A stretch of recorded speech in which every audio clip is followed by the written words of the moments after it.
प्रणाम प्रभु जी। हाँ प्रभु जी, प्रणाम। प्रभु जी, बोलिए।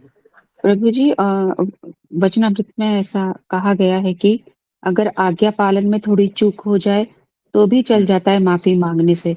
और हम्म। शास्त्रों के ज्ञान में भी कुछ कमी रह जाए तो भी चल जाता है। परंतु हम्म। भगवत स्वरूप की सही पहचान ना हो और निष्ठा हाँ। ना हो तो फिर वो हम्म। चूक जाता है व्यक्ति। तो प्रभु जी, इसमें किस प्रकार के भगवत स्वरूप के बारे में बताया गया है? तो देखो, भगवत स्वरूप का ये कहा गया है कि भगवान यानी कि परब्रह्म वो सर्वोपरि है।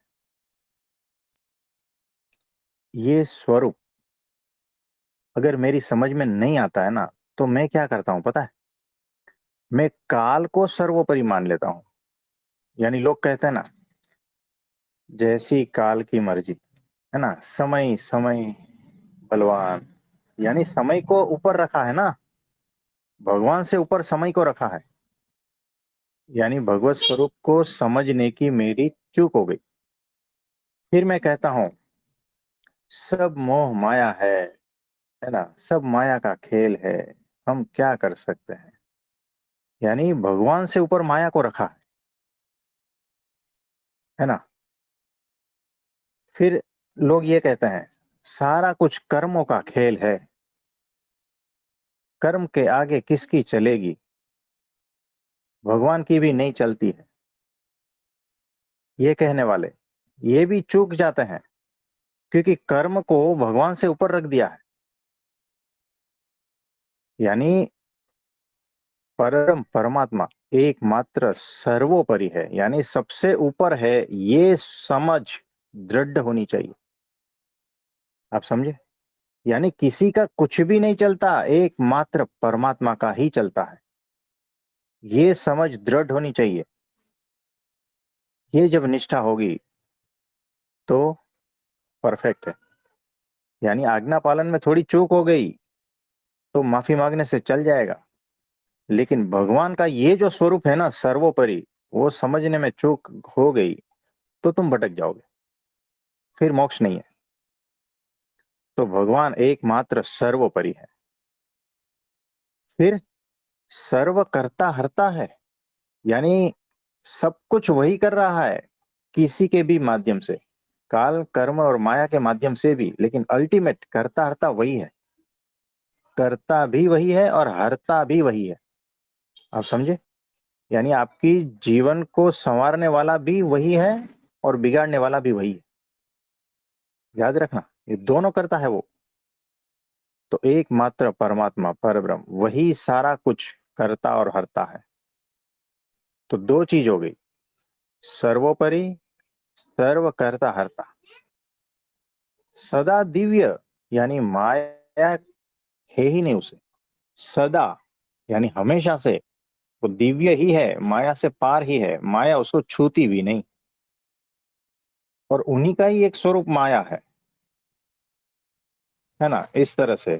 यानी वो सर्वोपरि है, सदा दिव्य है।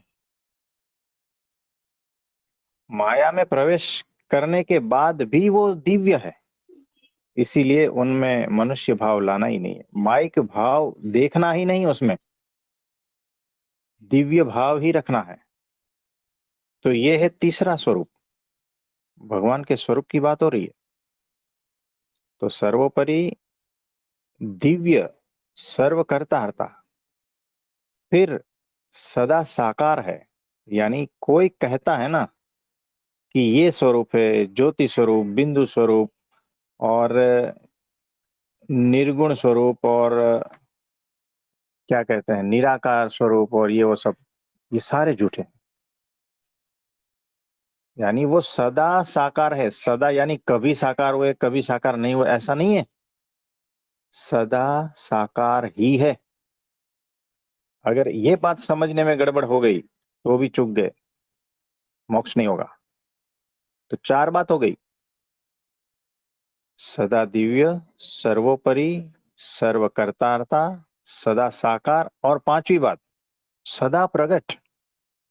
यानी भगवान इस पृथ्वी पर मनुष्य देह में प्रकट ही है।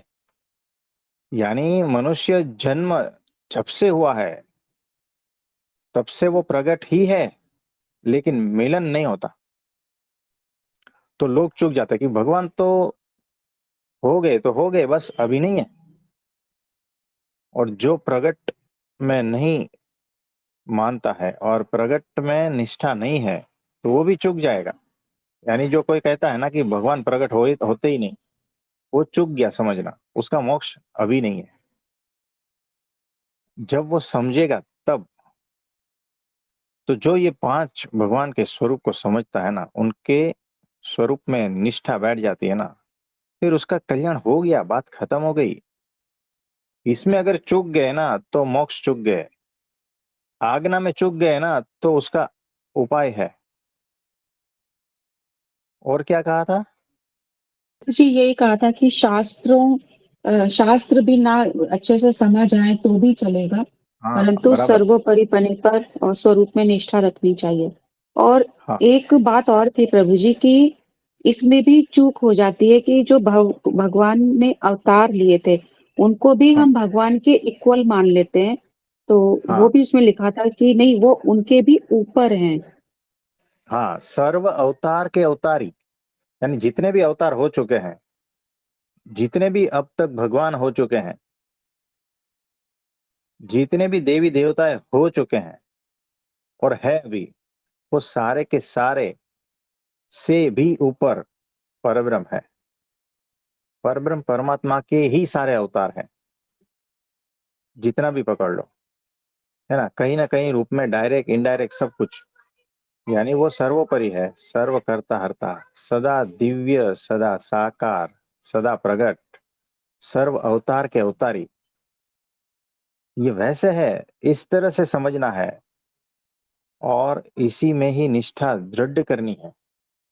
और वो है ही। दृढ़ क्या करनी है, वो है ही। समझ में नहीं आती वो बात अलग है ना।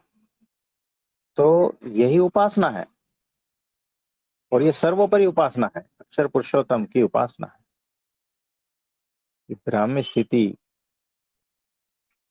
बाद में ये उनकी भक्ति। तो प्रभु जी, ठीक है। अक्षर पुरुषोत्तम सिद्धांत भी यही है। अक्षर पुरुषोत्तम सिद्धांत ये है कि अक्षर रूप होना है और पुरुषोत्तम की भक्ति करनी है। पुरुषोत्तम यानी परब्रह्म, है ना। जी प्रभु जी। तो ब्राह्मी स्थिति को उपलब्ध होकर परब्रह्म की भक्ति करनी है, ये अक्षर पुरुषोत्तम सिद्धांत है। हाँ जी।